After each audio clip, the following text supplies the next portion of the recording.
Well, I guess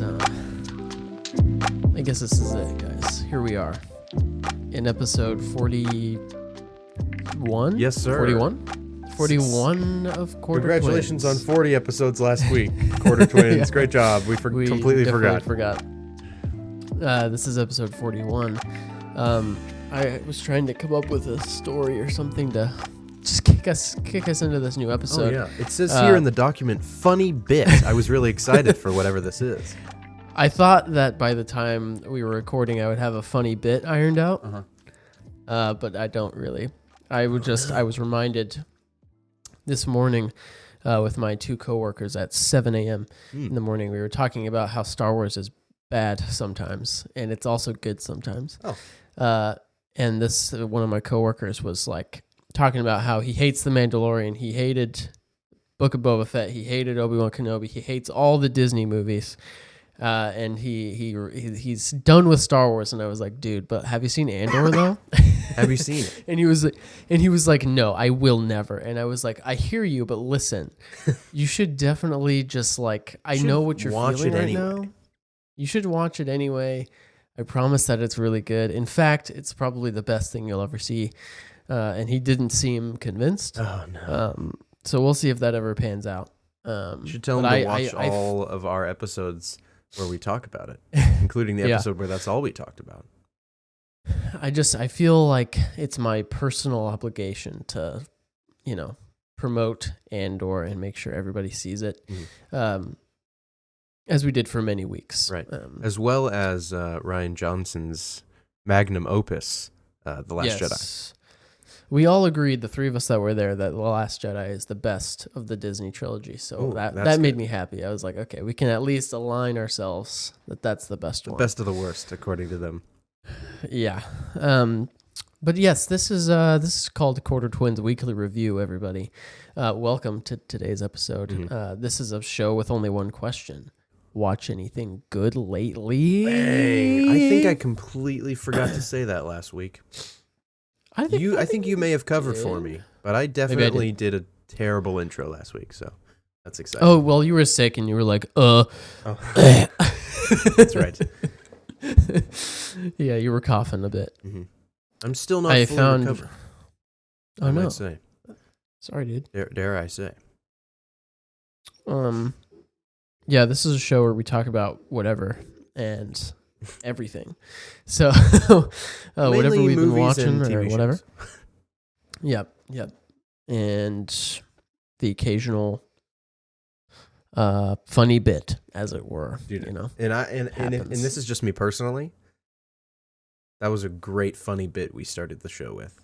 I think so. I was laughing the whole time. The funny bit being the idea that there would be a funny bit in itself is a bit. Right. Okay. So yeah, right, it's meta. Yeah. It's meta. That'll make all 10 of them laugh. Yep, all 10. Hey, we got 17 on that. You know what though? So exactly. I've been running the numbers. I did some math. He's been running the numbers, and our audience has gone up the last 3 episodes. We got a few extra views on the season 2 episode. Hype it up with a good title. And then since then, the numbers have been going up. So we're excited. Welcome back, guys, to Quarter Twins. We had a downhill trend, and now we're on the uphill trend. A downhill trend for approximately almost an entire year. Yeah, exactly. But we're on the way back up. It's super exciting. The great live news for the whole audience, as well as Jordan probably, unless he didn't see the email. We're no longer eligible for Anchor ads, so we're just gonna scratch that Anchor ad. We're out of there. No more of that for you guys. They increased the bare minimum from 50 unique listeners, which we haven't had since like episode 3, to 100. I did not see this. Whoa, 100! Which is a number we've never hit. We've never come close to. Except our very first episode. Maybe. So, we can just take, and we can't even, here's the thing, we have $8 and like 30 cents or so, and we can't even cash out until we hit $10. So we'll never get that money, guys. Yeah. until It's we get rough. 100 listeners. So share with your friends. Tell the people. Spread the word. We want that $10. Let's insert an ad for our own podcast. Oh. Yeah. Yeah, I had this. No, here's what I was going to do. I had this go. idea. This idea means nothing now.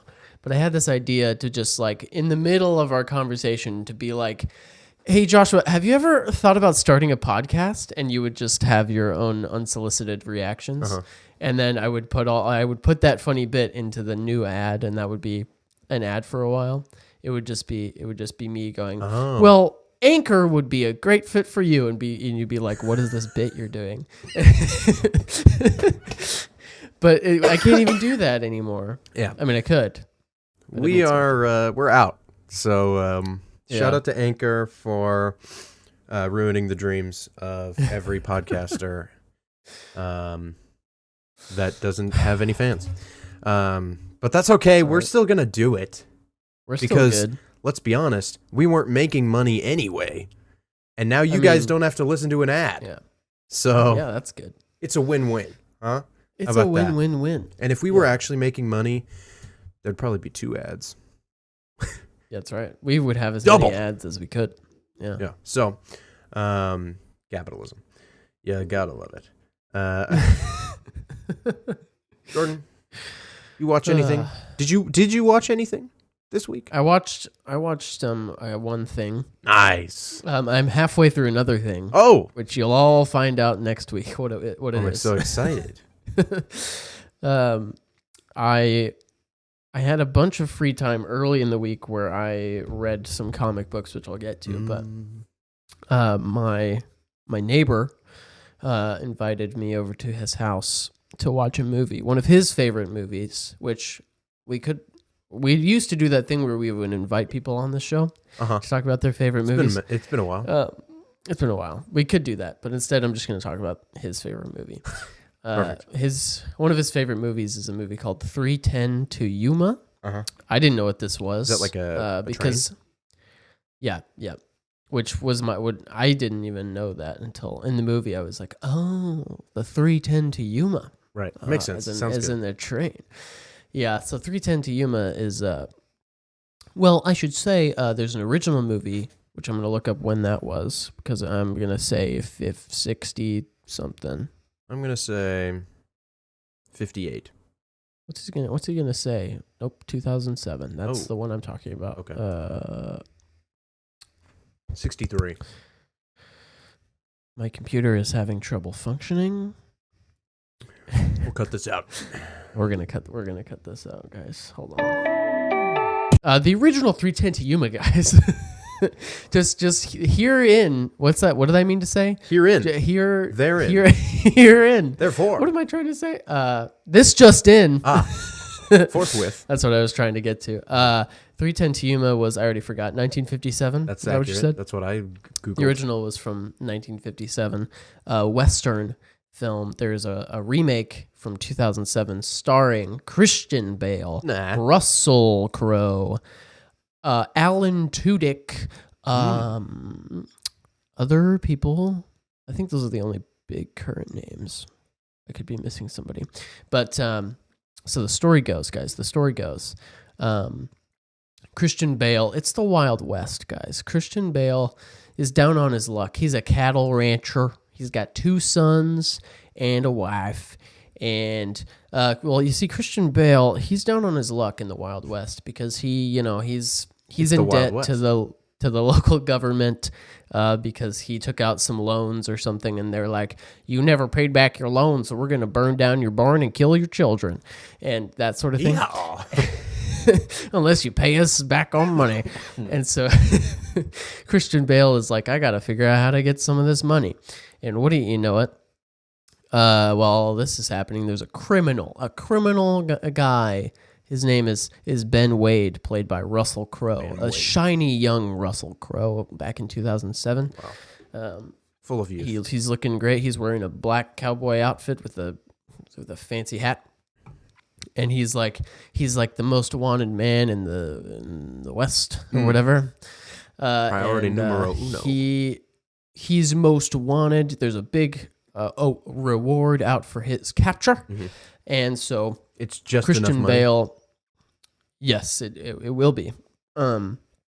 Christian Bale kind of helps capture him in the town at first, and then so what they need to do is to get Ben Wade to the prison that is in Yuma.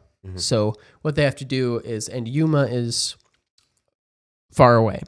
They have to get Ben Wade to the train that goes to Yuma, which is far, which is also very far away because they don't have cars yet. They have to ride horses and stuff.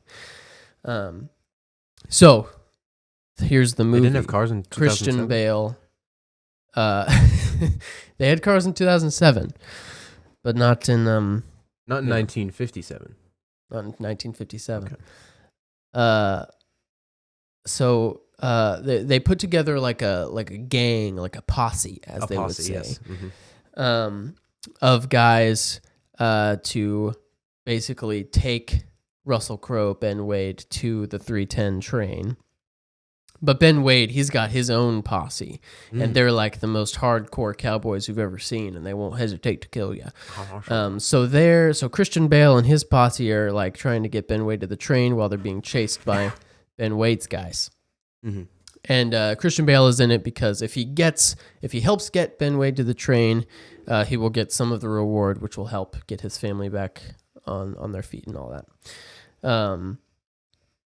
And it's a pretty cool story. They kind of like Russell Crowe and Christian Bale kind of have a rivalry at first, but over the course of the movie, they kind of like develop a strained friendship of like the story ends up being like Russell Crowe kind of has a soft spot for Christian Bale's son, who ends up stowing away on this adventure and all this stuff. So anyway, it's pretty good. It ends. I'm just gonna say how it ends because it's kind of cool. Ben Wade's people catch up with him, and they're trying to get on the 310 to Yuma train, and Christian Bale gets shot, and Christian Bale is dying. And so Russell Crowe could escape if he wanted to, but he chooses to get on the train to Yuma because he knows that just getting on the train will guarantee that money going to Christian Bale's family and saving them from death. So he makes that choice because he's like, oh, he wasn't that bad of a guy after all, so I'm gonna help him out and go to prison. What a guy! So yeah, what a guy! Absolve him of his. It's crimes. A Western and stuff. Lots of revolvers going pew pew, pew pew pew pew. Boing. Alan Tudyk is there, and he's like, I'm a doctor, and they gave me a shotgun. Oh no! So yeah.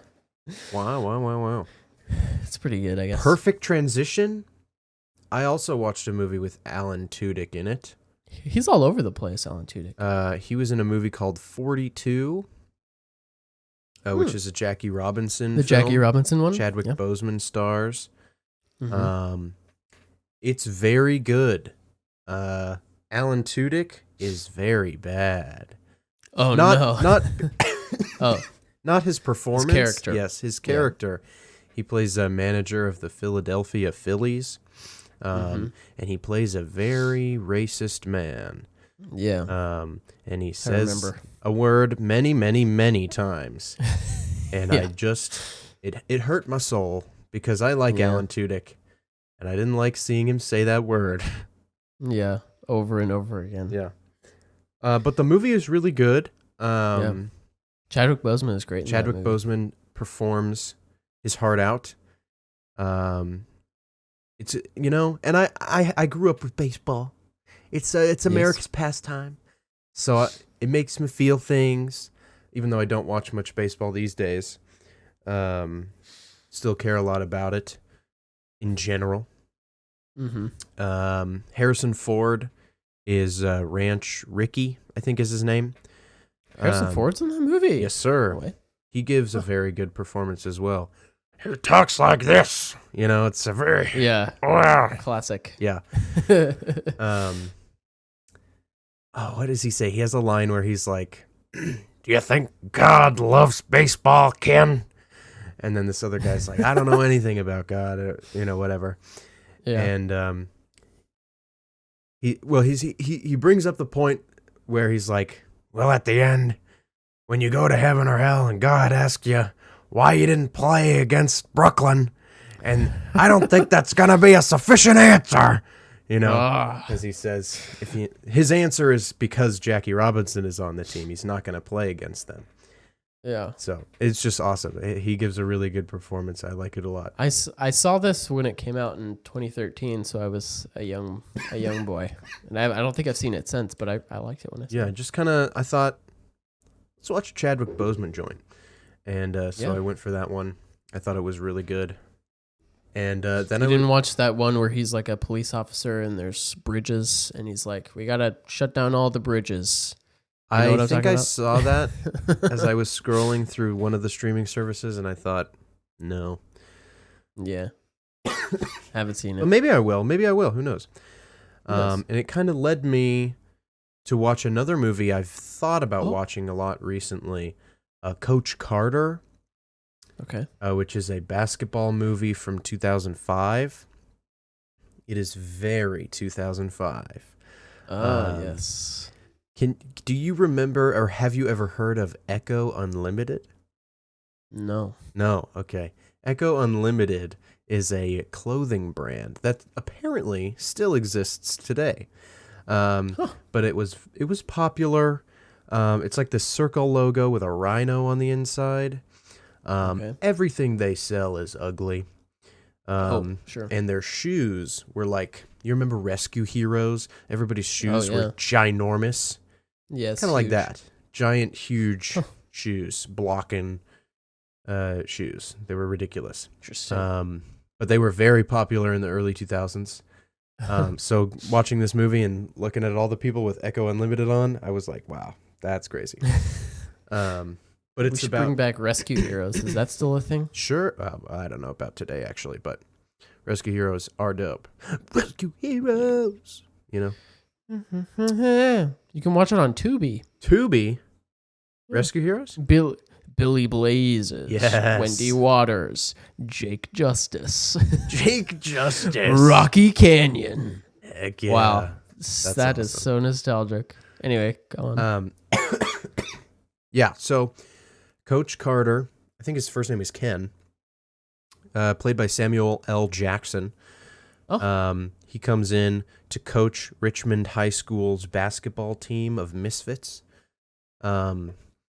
And they're all disrespectful. They don't go to class. They're all a bunch of hoodlums, as you would say. Channing Tatum is among them as well. Channing Tatum. And he wears a beanie on his head sideways. It's like this on the side of his head. That is very 2005. Yeah. Yeah. It's awesome. And they suck at basketball. They went 4-20 or something last season. And so Yikes. he comes in there, and his goal is to turn them into champions and get them to go to college, right? And so the movie's about him trying to reform these students and the student athlete. Their student comes first, right? If you've ever heard that before, that's what this comes from. Okay. And so it's about him trying to get these kids to realize that the system is broken and made to have them fail, and you need to work twice as hard as everyone else because you started at the bottom, which isn't their fault, of course. You're born at the bottom. It's, unlucky.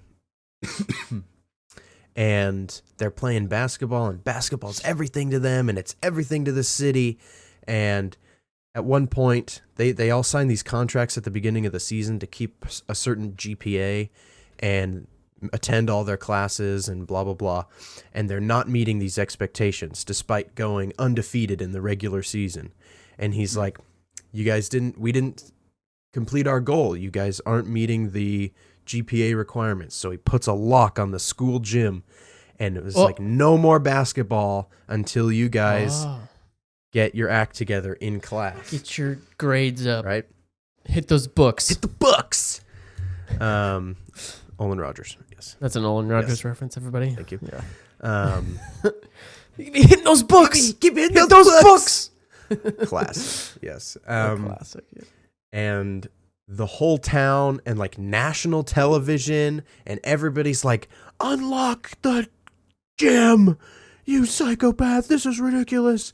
And he's like, how can you not understand what I'm doing? We like, gotta I'm have trying our to help sports. these people. And they're like, basketball is all they have. And Samuel L. Jackson's like, well, why don't we give them something else? And it's like, oh my gosh. Like, it's like, yeah, Sam.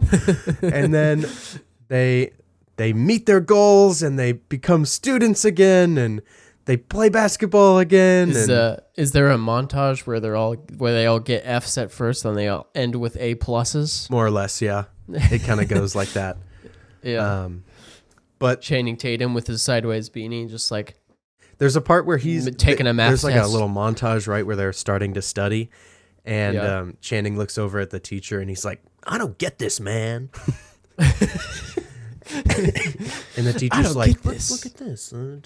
Oh. Yeah. And he's just like, I don't get this, man. It's awesome.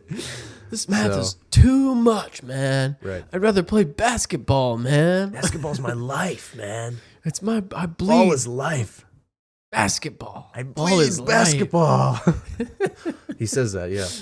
But there's a lot of like, there's several of the seniors who also have like little side stories, relationships, complex things going on. And I thought the movie was actually really good. There you go, man.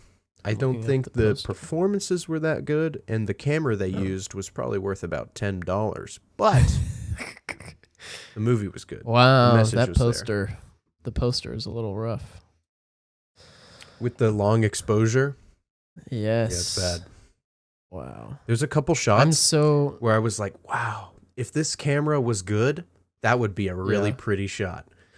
I'm so susceptible to marketing. Like, if a movie has a bad poster, I'm just like, I'm never going to watch that. Dang. It's rough, man. It's a good thing you like the Marvels poster. Some people don't. Oh, gosh. That's a great poster, though. And Twitter was like, this is such a bad Photoshop, bro. I'm like, what do you mean? Look at the pretty colors. What do you mean? What do you mean? What do you mean? $10 to anybody who gets what that from. Guess what's that? Guess what that is from. $10. Guess what from? Guess what from? I read a bunch of stuff this week. Did you? I was on a reading spree. Wow. I finished a couple comics. I was reading through a thing called Fantastic Four Life Story, similar to Spider-Man Life Story, which I've talked about before. I believe these are the only two that exist at the moment, but it's essentially like, which also I've learned something about comics, guys. Tell me. The Marvel comics and DC comics. But did I talk about this last week? I don't know.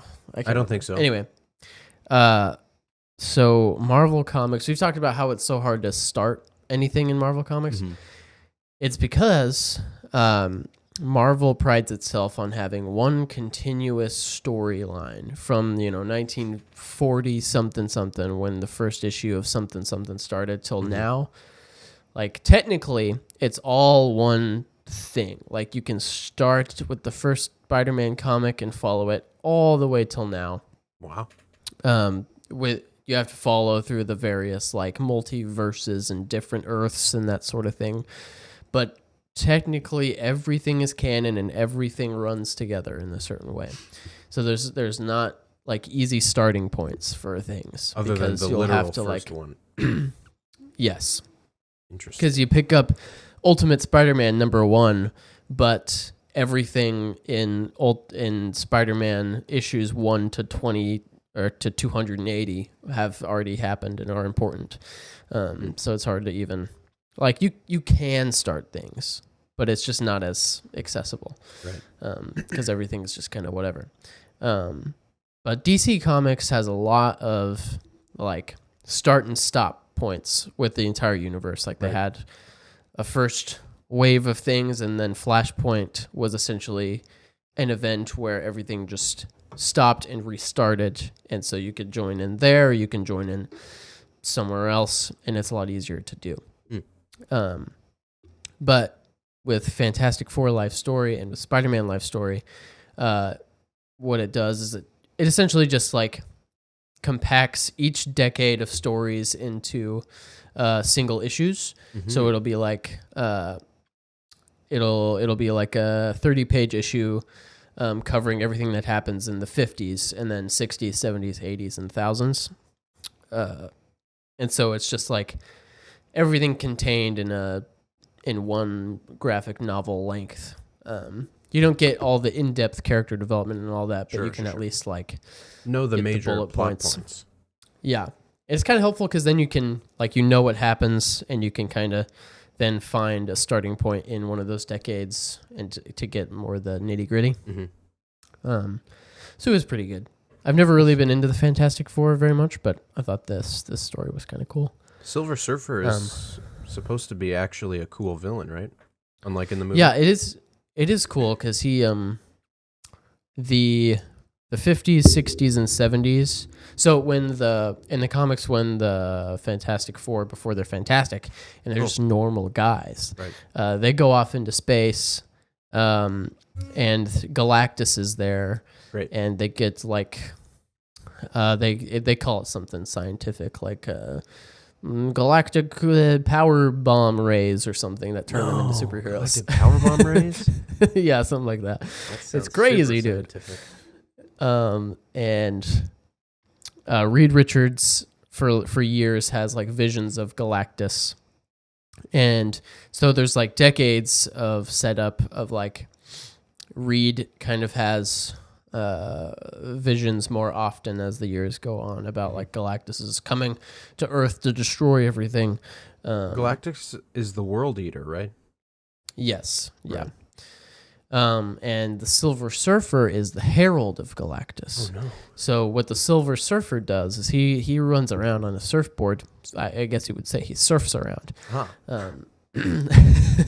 To worlds and is like, Galactus is coming and I am here to prepare this world for cleansing. And so he eventually shows up and Reed Richards is like, oh no, it's finally happening. Oh no. But what they do is they like use science to be like, we're going to kill you, Galactus. Anyway, it's really interesting.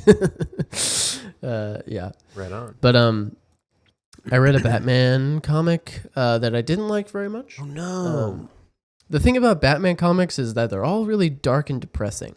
And yeah, it's just, I read one that was, so Batman has died, Bruce Wayne being Batman, and Dick Grayson has taken the Batman mantle and is trying to mentor Batman's son, Damian Wayne, Robin, and they aren't getting along and all this stuff.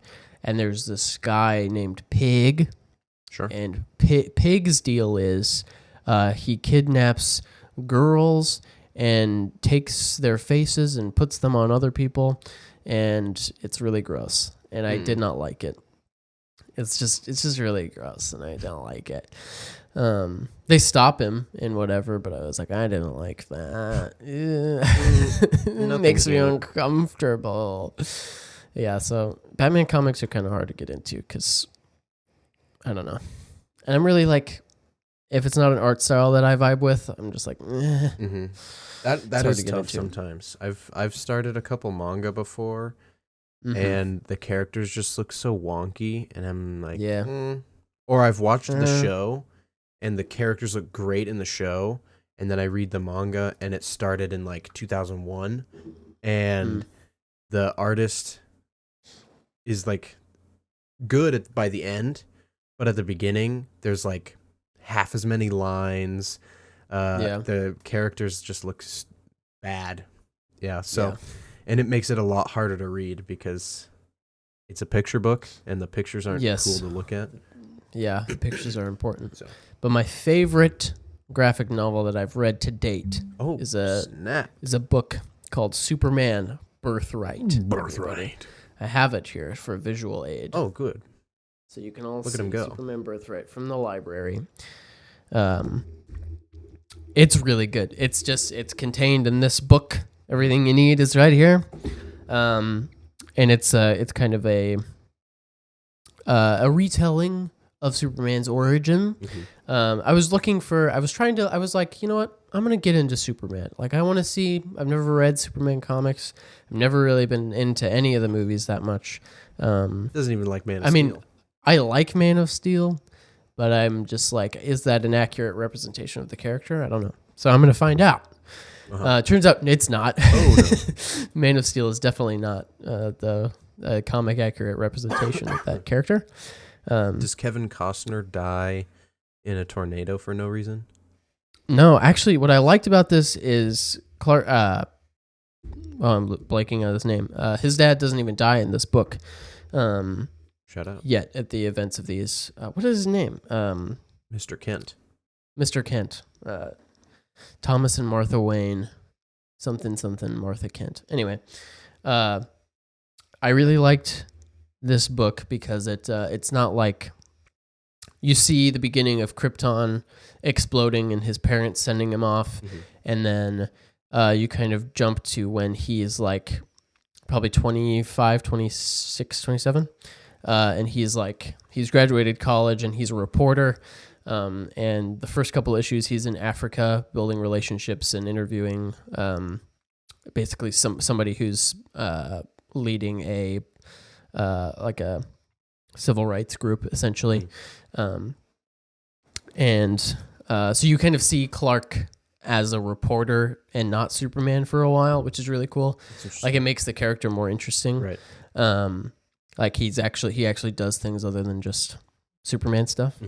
And then he goes to, so he's at the end of that, he's like, he hasn't become public as Superman yet. And he's like, he builds relationships with people, and then eventually they see him use his powers and they freak out and they're like, we can't be friends anymore. And so he gets to a place where he's like, I'm tired of hiding this part of myself. I'm going to develop into this person, this symbol. I'm going to use the symbolism from my family heritage. I'm going to become a superhero, and I'm going to go to Metropolis to do it. And he goes there. And then you find out that that Clark and Lex Luthor actually grew up together, and they went to school together, and they were like, their lives were like intertwined for a while. And then Lex starts doing bad stuff in Metropolis, and you get some really rich character development, guys. And you find out like Lex Luthor's past, and like how he had a bad relationship with his parents and all this stuff, and he was like reaching out to Clark to like, because he didn't have anybody to talk to, and then it just fate happened that Lex was trying to build a weapon to kill Superman, and Clark was actually, he is Superman and all this stuff. It was just like, it was really, really, it's really good. Never seen, and the thing that I think now when I read these things is like, this book, Superman Birthright, is so good. Like, it's literally, why can't you just make a movie? Like, that's a movie right there. It's a movie. Why can't you just make a movie, guys? Damn. Why is it so hard to make comic book movies? Why do you guys keep messing them up all the time? Because they're right here. It's a script. You got it. I understand you gotta like make it different. Question mark? Do you? I don't know. Whatever. There are movies based on books all the time. That's a whole thing. Yeah. So, like, it's pretty good. It's my major recommendation. I got another perfect segue, boss. Perfect segue. Talking about movies that were made into books. Books that were made into movies. Is that? Oh, yeah. Yes. I recently got my mother to watch a Harry Potter film for the very first time all the way through. No way. She watched Harry Potter and the Sorcerer's Stone. Okay. That's the first one. That it? Yes. Well done. Ding, ding, ding. I did it. I did it, guys. That's the first one. And I've kind of been, to be completely frank, I've been playing a lot of the new Hogwarts Legacy. I like to call it the Wizard game. That's kind of a trend because people Wizard game. Yeah, Wizard game. And it's been a very fun exploration of Hogwarts and the wizarding world. I've enjoyed the game quite a bit. Very exciting. Is it intertwined with Mr. Harry Potter? It takes place. What time period are we in? In the 1800s, I think. So it's well before Voldemort and all that. Yeah. You start the game. Well, we could talk about that later. I do have plans to talk about that later. Right now, okay, sounds good. We watched the first Harry Potter movie, and my mom, I don't know. I think she's indifferent. I would say. I don't think she probably said something like it was cute, you know. Yeah. I don't actually. The first one's a hard her. watch for me, man. It's not the it's not the best. However, at one point she did ask, "Is this the one with the scary snake at the end?" And I knew I'd never get her to watch the rest of the movies because the next one is the one with the scary snake, and it doesn't really get better after that. Yeah, there are a couple scary snakes. Yeah, the snake isn't really that scary, but things do get scarier after that. And I will say that the scary snake when I was a kid barred me from watching or reading Harry Potter for over a decade.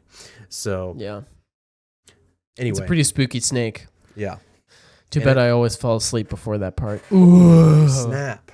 Yikes. Speaking of, I watched Chamber of Secrets shortly after, just a couple days ago.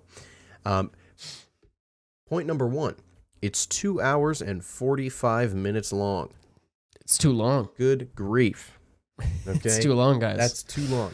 However, never in my life have I been so enthralled with Chamber of Secrets. I loved it. Wow, I don't know why. I don't know how. Oh no! But I thought it was great. He's a new man. I haven't looked. I think I have it literally at the bottom of my ranking. Let me look at the ranking we both here. We'll see where I have almost it. Yes, unwatchable. It's at the bottom. Deathly Hallows Part 2 is the next one at the bottom, which is rough for Deathly Hallows Part 2, and Caitlin specifically, who has that at the top. The very top. But sadly, for Chamber of Secrets, it's not better than Deathly Hallows Part 2 or any of the other ones. But I really liked it. So that's good. Even at the very bottom, you can like it. I like all the Harry Potter movies. They're pretty good. They're all pretty good. The story is so well done. Alan Rickman is literally perfect in every appearance. Yeah. Alan Rickman. It's awesome. So, just a quick note. Sadly, Chamber of Secrets doesn't get to move up a spot. But that's okay. New appreciation found for the worst. You should watch Order of the Phoenix again, and I think I have that. Right, see if it fits your number one spot, like me, like us. I have it. Cool people. I have it in 5th. Yeah. Half-Blood Prince till I die. Okay, Half-Blood Prince is so movie. good. I saw a couple clips of like when Ron is trying out for Quidditch, and then like the Liquid Luck scene, and I'm like, how is this not the best Harry Potter film? It's so good, and you get all the Draco stuff and the Sanctum Sempra and everything with Slughorn. It's so good. It's chef's kiss. You get so much good Dumbledore stuff, man. Yes. And we learn about the Horcruxes a little bit more. It's amazing. Phenomenal film. The best one. The whole movie's like yellow, which is great. It kind of has this weird mystical sepia tone to it. Big fan. I love it. That's a great one. Yeah, and then I did want to briefly talk about the Hogwarts Legacy is the name. Yes, a terrible name of a video game, by the way. I just don't like it. Hogwarts Legacy. So, Wizard game, Hogwarts Legacy, is a action RPG open world single player adventure game where you learn spells and you carry out this story. You start as a 5th year at Hogwarts. You get to choose your house. You get a broom. You can learn the unforgivable curses and literally use them on people. Nice. I haven't done that yet. There's specific quests and dialogue options you have to select correctly to unlock them. Maybe on my second playthrough when I'm a Slytherin, we'll do that. I picked Hufflepuff. Shout out. Yeah. Big Huff. And so it's genuinely, it's a fun game. The combat is actually pretty like nuanced, which I enjoy quite a bit. The broom is very slow, and I don't like that. So I have to fast travel a lot. I would prefer to fly everywhere. And I got a hippogriff, and the hippogriff is not faster than the broom, which is very disappointing. That's strange. Because, like, why would I unlock the hippogriff later if it's slower than the thing I had first? Right. But, yeah, and there's tons of clothes, and you can customize your character to look all cool like. My guy just has a sweater on because he's a proper chap. Nice. He's a Hufflepuff. He's a Hufflepuff. He doesn't need those fancy clothes. Absolutely not. But I've had a ton of fun with it so far. I'm doing everything in my power to stay away from the main story because it sucks. In my opinion. So there's like a story. I suppose. So it's like you start as a 5th year, and you have this unique ability to see ancient remnants of magic from years past that only a few have ever had the ability to see. And it allows you to take on the greatest things, and you're immediately the strongest wizard in the world, blah, blah, blah, right? Because you have this ancient magical power, and there's these goblins that want your power, and they're going to try to kill you and all this stuff. Goblins? Yeah, and there's all these secrets. And, you know, secrets. I understand for like the general population, this is a much more compelling, exciting, easy to make game, right? You have relatively easy to make. Sure. But as I've been playing it, the more I've played it, the more I want it to be a different game. Oh. I kind of had the impression that we were going to start as a first year, and this was going to be like, we get to do Hogwarts. Yeah. And so that idea has become so tantalizing to me. Like, I want it to be Persona 5, but 7 years at Hogwarts. Yeah. So there's this other game called Persona 5. It's a JRPG from like, I don't know, 2017 maybe. 60, 70 hour story, main story. Super long. One of my favorite games of all time. The mechanic. So you put a bunch of the music on your favorite scores, yes, right? That's true. That it does appear. A couple of the songs from that game. Yes. Yeah. Shout out to your memory. Shout out to Jordan's hippocampus. Episode something. What was that? I don't know. If you were going to pull out the specific episode number, 13? I don't know. That would have been crazy. It's got to be like 27 or something. I have all of our episodes memorized. Yep. Well, you have been going through them. We have surprises for you guys in the future. I need to keep doing that. Jeez. Yeah, we're running out of time. We have a lot of episodes, guys. 40 of them. 40 episodes? That's too many. Yeah. I mean, it's not too many. It's just enough. It's less than one a week. Still. Yeah. So far.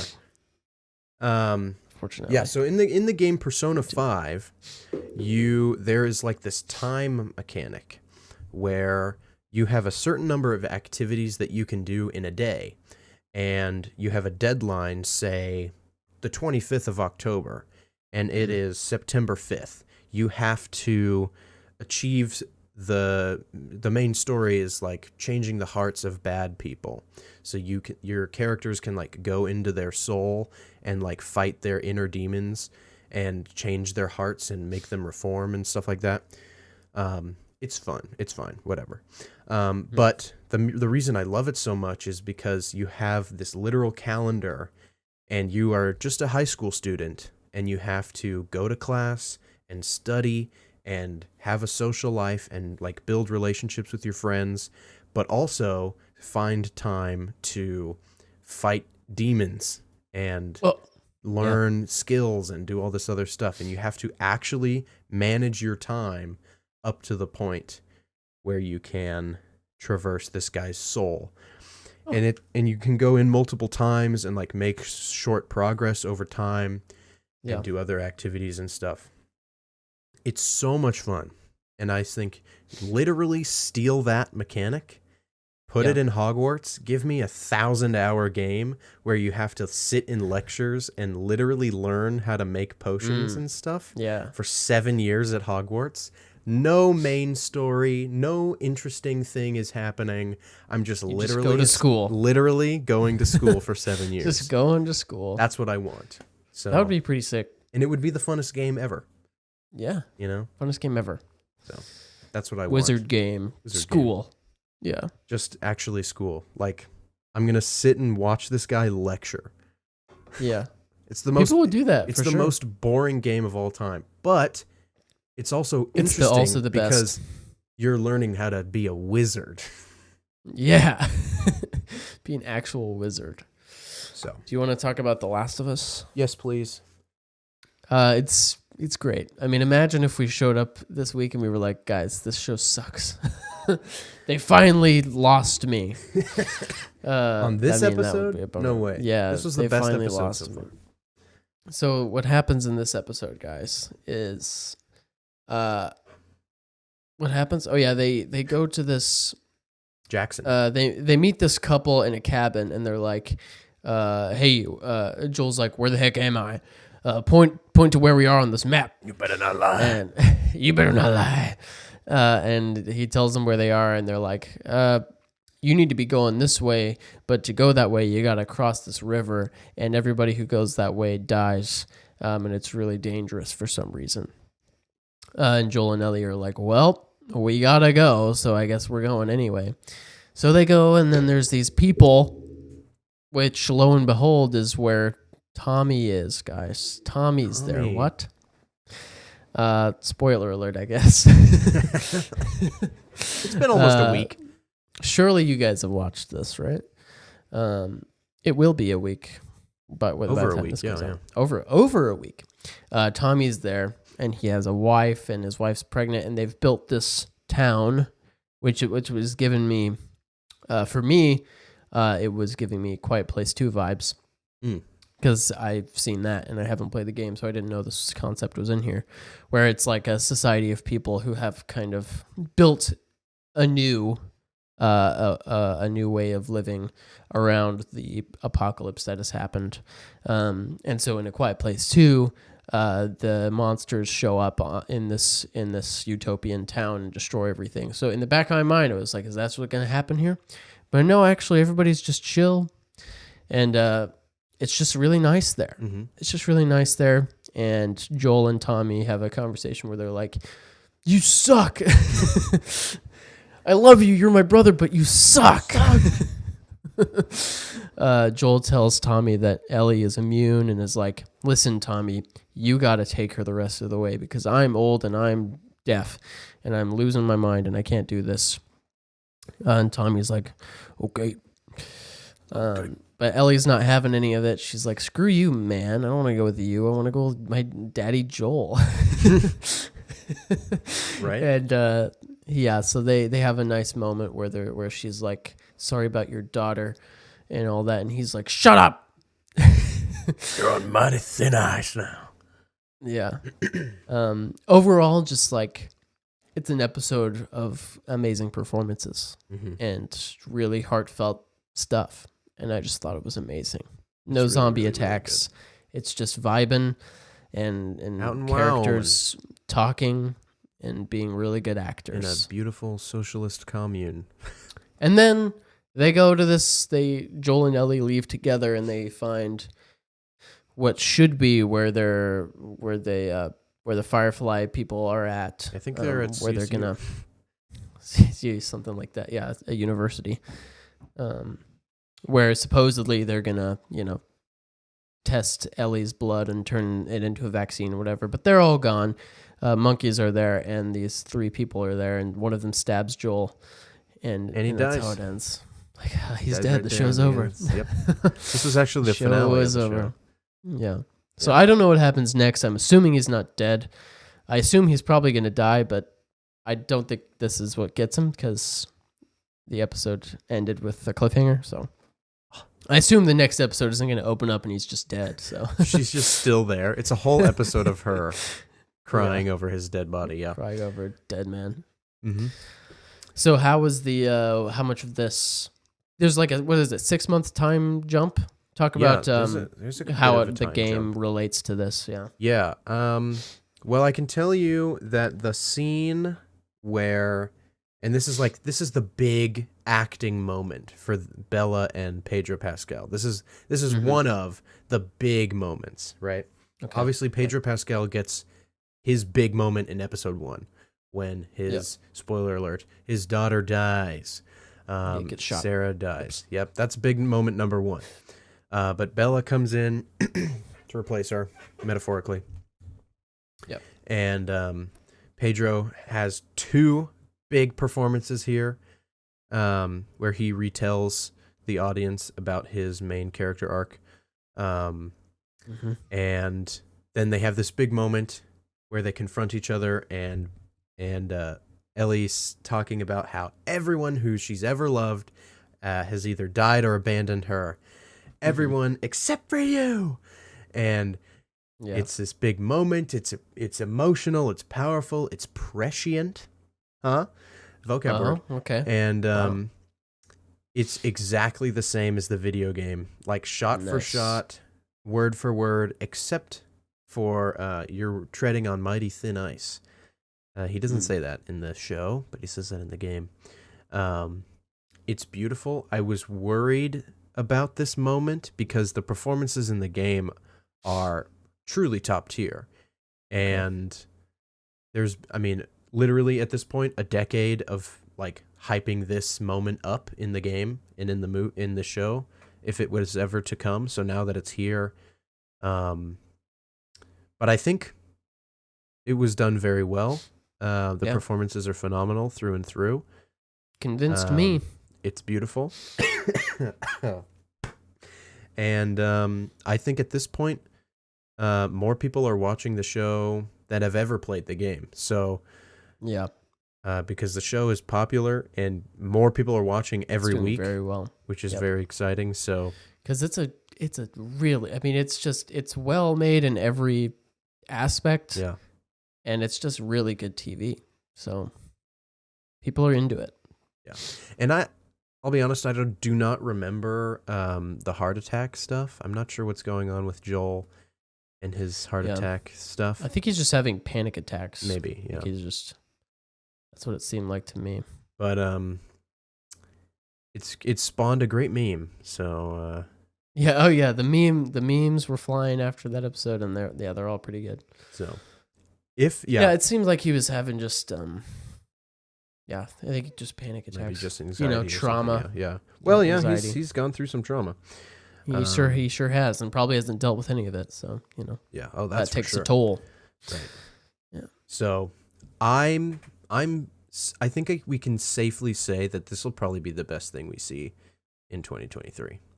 Is how many episodes are left? I don't even know. I have no clue. Maybe, actually, two or three, maybe. No, we're like one. We're like maybe 75% of the way. Okay. At best. How many episodes? He's already on it. Okay. Last of Us. I unfortunately had to see some screen caps of the next episode. So I saw a little bit of what's going to happen. Not today. It was yesterday on Twitter. There are going to be 9 episodes. How many have there been? I was right. 6? Okay. Yeah. So 3 more? We're pretty close. Math? So I don't know what's going to happen. Dude, it's going to knock your socks off. Yep, I'm excited. It's going to be great. Tomorrow, and season 2 is going to be even better, dude. I've heard. I'm being so vigilant. Yes, because the season. Do not spoil it for yourself. The part 2 spoilers are everywhere. Yeah. They're like, can't wait till this happens, and I'm like, ah. Yeah, and if the big one, the big one, if it happens and you know it's gonna happen, I'm gonna be pissed. I'm trying so hard. It's gonna be years. I know. So you're gonna really have to struggle dodge through it. Yeah. Or play the games. Yeah. If you're into that. And The Mandalorian season 3 is starting on Wednesday. I will be watching. Snap. I don't know if you'll be watching. No, I'm not feeling it. Because Yes, of course I'll be watching. Come on. You're on record as saying you don't like the Mandalorian very much. So okay, very much. I like it a little. I think it's been overhyped. Sure. At this point. Also, I like Book of Boba Fett. What can I say? Yeah, it's interesting that you like that show. I like those biker kids. You're the only one. I know. That's for sure. I think it's funny. To be honest, I think it's because they're so anime aesthetic to me.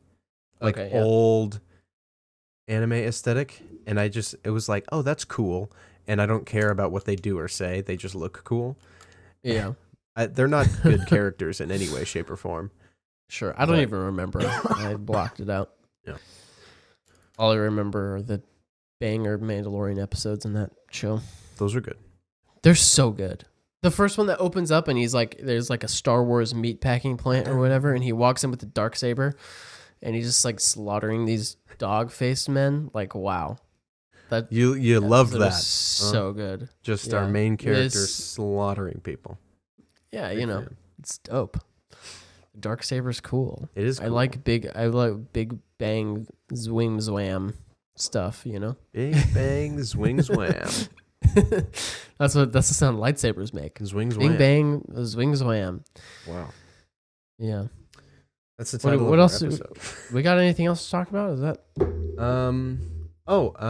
progress report. Bing bang zwing zwam. 324 out of 617 on Dune. Okay. I got a couple chapters in. So yeah. You're getting there.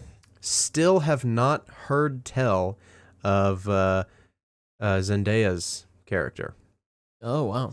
Halfway through, over. That's crazy. And I've stepped into movie 2. I can tell you that right now. I've stepped into movie 2. Okay. And there's still no Zendaya. So I did, when looking for the last page number, see her name, the name of the character come up at one point. So I know she exists.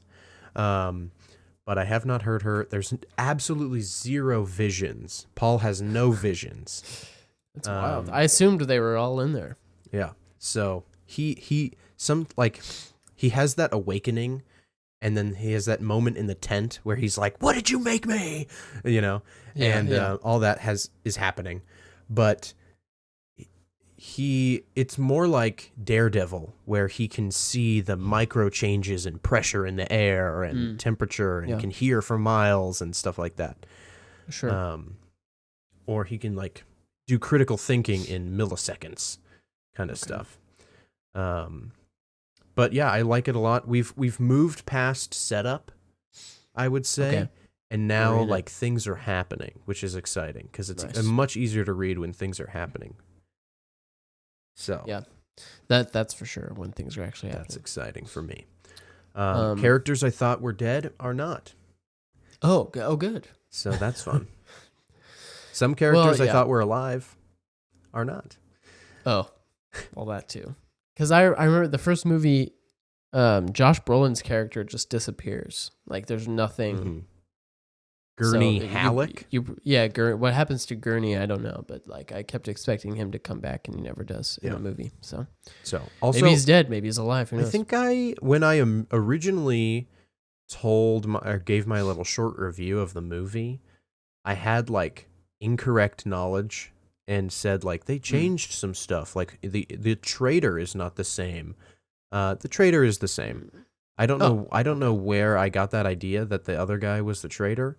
That's just not true. So they didn't change that. Pretty much the only thing they changed is there's no Zendaya yet, and I think they cast her for the second movie, and they were like, let's use her for marketing. She's a big name. Let's figure out a way to put her in the first movie. Yeah, because she doesn't really do anything or have lines barely, right? Yeah, she just stands around. So they added these visions so that she could appear. Says, Paul. That's what she said. Paul. Yeah. Yeah.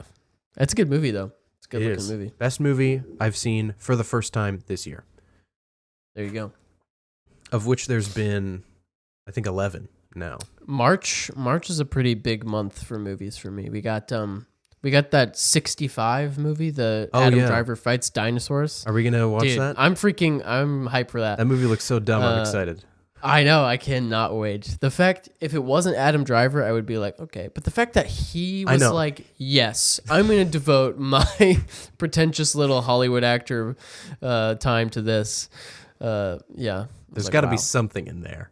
There's something in there. Right. Sam Raimi's producing. Something's cooking. Something's cooking in there. Let them cook, as they say. Creed 3 is coming out. Should I watch the first 2 Creeds? Speaking I of, also haven't seen any of the Rocky movies. Speaking of, teaser for next week. I'm halfway through Creed 2. So that's what I was watching. Okay. I've seen the first one, and I'm watching this one in preparation. I haven't seen any of the Rocky movies either. You should watch the first 2 Creed movies for sure. Okay. They do a good job at like filling in the gaps, and I don't think you need to see it. You need to know how to get back up. Yeah, I'm literally never watching Rocky ever. No. So I won't. I think I have such a hard time. Like, I feel bad because I'm supposed to be like a film guy. Mm-hmm. I don't know. I'm not supposed to be anything. Nobody's like, why aren't you watching these movies? Right. But I haven't seen Rocky. I haven't seen Die Hard. I haven't seen Terminator, Top Gun. I won't. Because they are old. So they're old, and I don't like older movies, guys. Dude, it was hard at some points watching Coach Carter. I'm just saying. And that movie came out in 2005. Shazam 2 comes out. That's what I was thinking of. Wrath of the Gods or something? Fury of the Gods? I also haven't seen the first Shazam. I'm just like full boycott DC at this point. If you're gonna watch any DC movies from the the new Aquaman. That looks dude. I've heard that sounds sick. Dude, the first Aquaman is so ridiculously silly and bad. It's one of the best DC movies ever. Isn't Amber Heard I love in it that so one? much. She is. Wow. Yeah, yep. That was Justice good for TV. Amber, guys. Incorrect. She left a grumpy on Johnny Depp's bed. In his words, a grumpy. That was some like thinking about like court trials that I will remember forever. That's the first one. Yes. I can tell you else. right now, I watched over 10 hours of that trial. Fascinating. It's fascinating. Yes, it was amazing. John Wick 4. That's what I haven't seen any of the John Wicks. I want to watch those with you. Maybe we can do it. Maybe we can get one done today. Let's see if we can do that. Let's see about that. Because they're good, man. They're good. I know what happens in the first one. I don't want to see it. Yeah. They don't show it on screen, do they? It's unfortunate. I'll leave that up to to the viewer. Yeah. But it makes you it really sells you on the motivation. Common is not in the first one. He shows up in the second one. Yeah. Because I'm excited for their silenced pistol fight in the middle of the mall. Yes. That's the second one. Yeah. It's pretty good. That doesn't make any sense. But they're the best assassins, man. They're assassins. Okay. Assassinating. Okay. Okay, cool. Okay. Super Mario Bros. Comes out in April, too. So we'll be there for that. We are going to have to watch that movie, guys. It looks so good. I'm hyped for it. The posters are good. The trailers are good. Oh! No.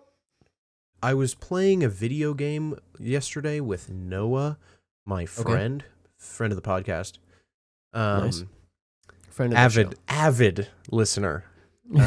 He was watching our previous episode just yesterday. What a guy. Thanks, Noah. Shout out. And he told me he had thought about Ant-Man a little bit more.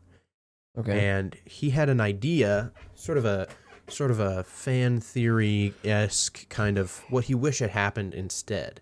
Because we talked about how Kang the Conqueror comes in and loses to ants, and it's terrible, and it weakens the threat of this main evil character, right? Yes. So his idea was, instead of losing, Kang wins. He doesn't have to kill Ant-Man or anything dramatic like that, long-term big issues, but Yep. just obliterates everybody. He owns in the quantum realm. He gets out, no problem. Everything goes according to plan. He doesn't have to lift a finger, right? It just works. He nails it. Everything they do fails, right? So he just gets out. And they all follow him through the portal. They're there to fight him. And we walk in on another couple Kangs show up. And they're like, we've been waiting for you to get out. And they just go, boom, and he's gone. He's gone. Dead. They beat him. And then they leave. Right? And so we watch Ant-Man and all our superheroes, right? They just lose. They get crushed by this guy. Soloed by Kang. And then they walk out and they see all these other Kang and they kill Kang the Conqueror like it's nothing. And then they leave. And then you have to sit there and think about, okay, was Kang right that we should have saved his life so he could protect us from all of these guys? But then he lost to them so easily. Could he have protected us? Did they save us from him? You know, blah, blah, blah. And it would have been so much better, I think. I totally agree with this idea. That would almost anything would have been better. Also true. Because they're the primary theory now is, so they finished Quantumania and then recently there were set photos of the cast back for reshoots. And I think people are pretty much positive that the original ending, Cassie opens that portal, Michael Douglas, Michelle Pfeiffer, and Cassie escape. Paul Rudd fights Kang. Evangeline Lilly comes back, helps Paul Rudd fight Kang for a bit, but Kang gets out and traps Ant-Man and the Wasp in the quantum realm. And that's how the movie ended at first, and then they reshot it to be, no, they just kill him. They just kill him because they're Ant-Man and the Wasp, and they get out and everything's fine. So I don't know. I don't know what they were thinking, but here's a question. Honestly, yeah, go ahead. If you're stuck in the quantum realm, and you're stuck because you're really, really small, can't you just get big? That is a great question. Can't you just get bigger and then you're back in the normal space? Since you got there by getting small. Just a theory. Because Ant-Man did that in the first movie. Yeah. You know, wouldn't you think you could just do that again? Just me, but that's just me. that's just me, guys. Personal thought, personal opinion. Yeah, I almost think that they just, I don't know what they're doing over there, because I haven't heard anybody be like, wow, Quantumania is the best movie I've ever seen. Best movie since Endgame, guys. Wow. Yeah. I think they might have just been like, you know what? This sucks. People don't like us anymore. We need to end this with no consequences so that we can just just do something else in the next movies, you know? I don't know. What are they doing? I would have preferred them to be stuck in the quantum realm. They should lose. We need the villain to be scary. We need the villain to require the Avengers. Everybody, right? Yeah. And right now, it only requires ants. And then I saw a bunch of tweets being like, Tom Holland confirmed to lead Avengers Kang Dynasty as Spider-Man. And I was like, okay. Cool. Good idea, guys. Good idea. Right. I don't know, man. I don't know what we're doing anymore. Namor is going to be in Kang Dynasty. Yeah, that's good. I love that. Good. We love Namor. Best villain. He's great. Dang. How can they make Wakanda Forever and then turn around and make Ant-Man Quantumania? Did you see all those? There's a bunch of the VFX artists were like, came out and gave statements about how Marvel, they made them focus attention on Wakanda Forever for the majority of production, and then they had like a couple months to work on Quantumania because they spent so much time on Wakanda Forever. So they just didn't have time to make it look good. Can't they hire more people? I don't know, man. I don't know how that all works, but That's like Pokemon is the #1 entertainment franchise of all time, of anything. Movies, TVs, films, books, all of it. They're #1. And their studio is like 200 people. Wow. And they don't need them. They don't need people because they can make these terrible games over and over again. And I've bought all of them. And I played all of them. Doesn't matter. Yeah. And we eat all these Marvel movies up, and they get worse and worse year over year, and it doesn't matter. We just keep going. We should probably stop going if we don't like them, but we won't. Yeah. So, you know. Oh, man. You should probably wrap this up. We're spiraling at this point. I'm having so much fun. I'm having fun. Gosh. All right. This has been Quarter Twins Weekly Review, where we weekly review. And we talk about things we've watched and things that we've watched. And yes, things that we've read. Yes. I still haven't started the Game of Thrones books. I stopped reading. Haven't started High Republic. I was reading that.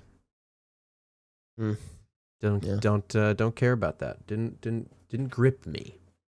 Yeah. So bummer for that. What I guess. What are you gonna do? And Rip. here we are in episode 41 of the podcast. We have lost our sponsors, and we are out here still making content for you guys. Yeah. So hit us up on Twitter. I'm gonna say that every episode until we get one more follower, because we're still at like 3. Yeah. We tweet, dude. I'm out here tweeting at 2 a.m. when I finish Coach Carter. All right, you guys got to be there to engage. That's prime time content right there, guys. Everybody's awake at 2 a.m. Yes. And regardless, thank you guys so much for listening and watching. We'll see you guys in episode 42. Should have saved 42 for 42. My bad. Oh, you should have. Wow. Everybody go watch Creed 1 and 2. Yeah, we'll talk about that next week for sure. Maybe I'll do that as well. And apparently we're going to go watch John Wick after this. So we'll see you guys. Thanks for watching. Goodbye. Bye. Bye.